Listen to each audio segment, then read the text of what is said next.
Un autre dossier chaud, certainement pour la CEDEAO, l'affaire de l'avion militaire C-130 nigérian qui a atterri en urgence à Bobo-Dioulasso.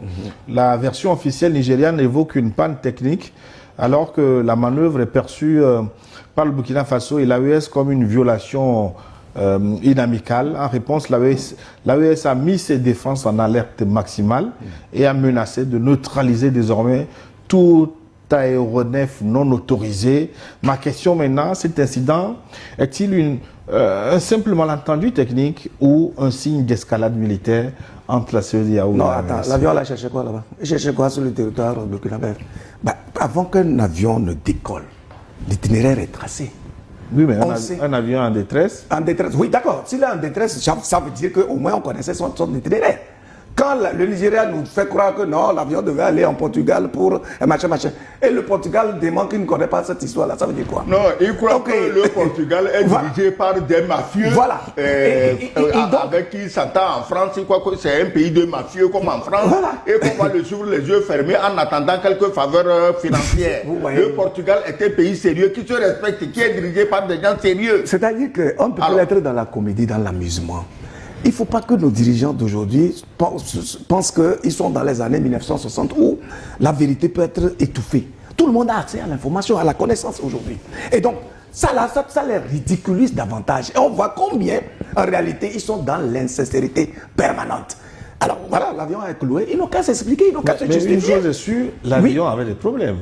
Attends. Qu'il ait des problèmes ou pas, il cherchait quoi? C'est ça la clé de base. C'est eux qui disent que l'avion avait des problèmes. Tu en es sûr? Attends. Oui, si l'avion n'avait pas de problème, pourquoi? On l'a fait descendre. Attends, calme-toi, Gilles. Il a une infraction. L'avion avait des problèmes. Il avait des problèmes où? Et voilà. Il cherchait quoi? Si l'avion avait donné son plan de vol qui survolait le Burkina, et il a des problèmes, il est logique. Mais tu as vu l'itinéraire? Le type quitte. D'abord, maintenant, on dit qu'il allait au Bénin. Il allait plus au Portugal. Bon, il quitte. Il traverse le Bénin. Il traverse le Togo. Au Bénin, les Français viennent de finir un grand aéroport à Tourou, au nord, où leurs mercenaires, leurs soldats sont en train d'atterrir pour aller tuer les gens du Sahel. Bon, c'est pas moi qui le dis, hein, c'est le président Tiani qui l'a dit. Et personne n'a contesté. Parce que l'aéroport, il est visible 3500 mètres. C'est les plus grands aéroports qui ont de telles pistes pour permettre l'atterrissage même des Boeing 747. Donc, il a des problèmes. Il n'a pas atterri au sud à Cotonou. Il n'a pas atterri au nord à Tourou. Ok, il passe. Il vient, il traverse le Togo. L'aéroport est à Niamtougou. Il n'a pas atterri. Et il rentre dans le Ghana. Tu vas au Ghana, à Tamale, il y a un aéroport. Il n'a pas atterri. Et il va dans le Burkina, il cherchait quoi? On dit il est en panne, il est en panne. Il est en panne où? Est-ce que le Burkina est allé le détourner sur un territoire extérieur au Burkina? Ils n'ont qu'à nous dire ça.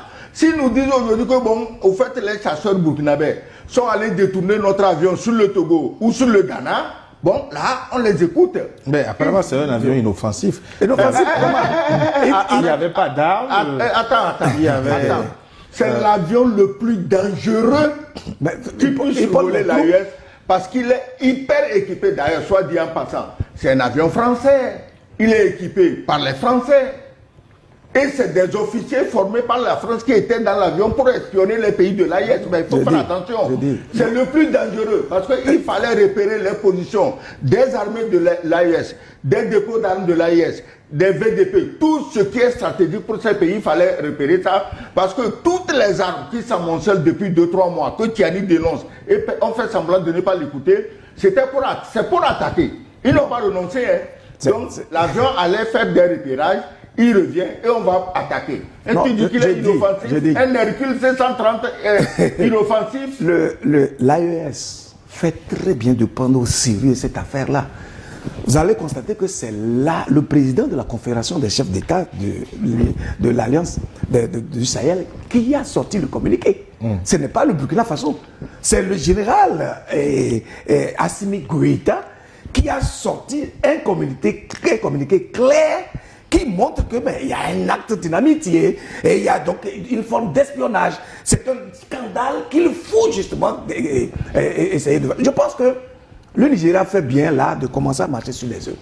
Parce qu'en temps normal, Tinubu aurait pu monter sur ses ergots pour dire, écoutez, moi je n'avais aucune intention, il faut libérer mon avion, en train de menacer. Et il a compris que là, ça c'est très sérieux parce que c'est flagrant.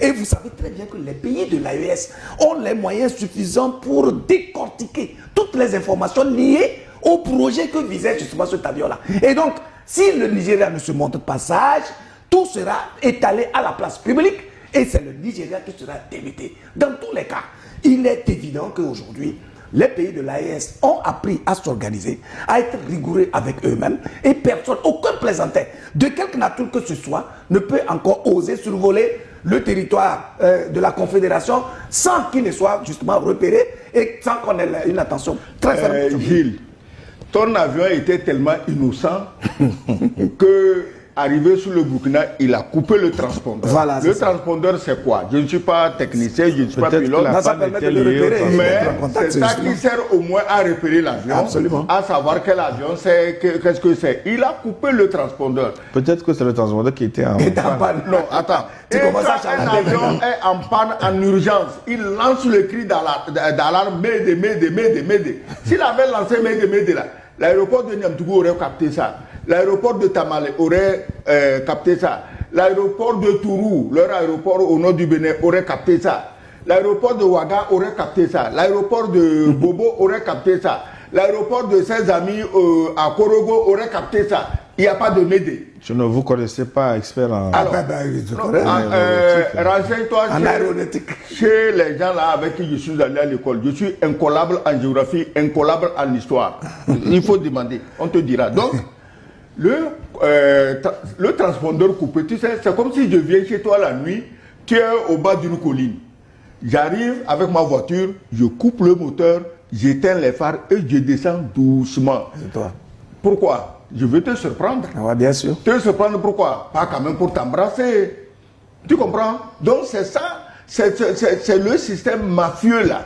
De bandits, de gros bandits, utilisant un gros avion extrêmement dangereux. Ils coupent le transpondeur, croyant que le Burkina en est au radar de 1950 que la France leur a fourgué, alors que le Burkina est au radar, non pas de 2025, mais au moins de 2035 à 2040. Les Burkinabés, les gens de l'AES sont à ces équipements que les Russes et les autres pays amis leur ont donné. Donc ils sont allés tester les radars de l'AES. Si les gens de l'AES ne les avaient pas vus, l'attaque aurait été lancée massivement en avion. Mais Luc,